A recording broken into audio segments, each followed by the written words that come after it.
या नावाला तुम्ही जाणलं पाहिजे. लक्षात घ्या, जर तुम्ही जाणणार नाही तर तुमच्या जीवनामध्ये ते सर्व समर्थ जे काम व्हायला असं वाटतं. आपल्याला असं वाटतं ना की माझ्या जीवनामध्ये काहीतरी अद्भुत काम व्हावं, अद्भुत गोष्टी व्हाव्या, असं काहीतरी व्हावं की जे कोणाच्याही जीवनामध्ये होत नाही. जर ते असं व्हावं असं वाटत असेल तर त्याची ओळख तुम्हाला झाली पाहिजे की तो सर्व समर्थ देव आहे. हालेलुया. कारण उगीच तो काहीही काम करणार नाही. उगीच कोणाच्याही जीवनामध्ये तो उठतो आणि काहीतरी चमत्कार घडवतो असं काही होत नाही. देव औचित काही करत नाही. त्याच्या पाठीमागं खूप मोठा प्लॅन असतो, त्याच्या पाठीमागं खूप योजना.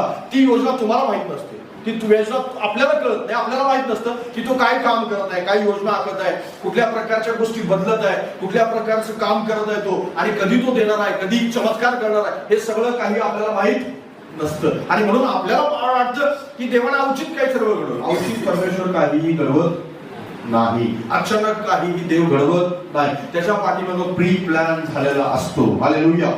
आणि म्हणून